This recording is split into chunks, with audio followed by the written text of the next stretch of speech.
ताराच्या तिसऱ्या मंथच्या फोटोशूटसाठी मी मँगोची थीम केली होती.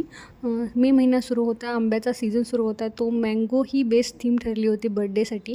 त्यासाठी व्हाईट कलरची फर खाली छान अशी अंथरून घेतली होती.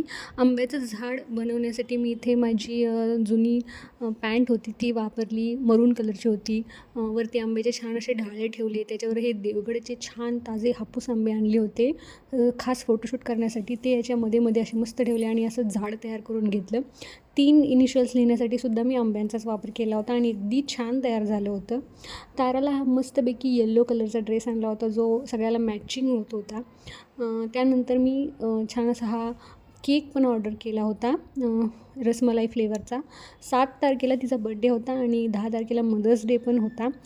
त्यानिमित्तानं माझी आई पण आली होती. सो असं सगळ्याचं औचित्य साधल्यामुळे आम्ही केक ऑर्डर केला होता. मस्तपैकी अशा पद्धतीने हे छान असं फोटोशूट पार पडलं. फोटो काढताना तारा अजिबात रडली नाही. तिनं एकदम कोऑपरेट केला आम्हाला. तिचा मूड बघून सगळ्या गोष्टी डेकोरेट करून ठेवल्या होत्या आणि त्यानंतर छान असं फोटोज काढून घेतले. केक ऑर्डर केल्यानंतर ध्रुवला अजिबात मोह आवरत नव्हता केक कट करण्याचा. सो त्याच्यासोबत आम्ही थोडे फोटोज काढून घेतले. त्यानंतर ती ग्लिटरची कॅन्डल पेटवली आणि ते बघून तो अचानक दचकला, खूप थोडासा घाबरला. त्यानंतर छान असा केक कट केला. तुम्हाला हा व्हिडिओ कसा वाटला मला कमेंट बॉक्समध्ये नक्की सांगा. व्हिडिओ आवडला असेल तर लाईक करा, शेअर करा आणि चॅनलला सबस्क्राईब करा. थँक्यू.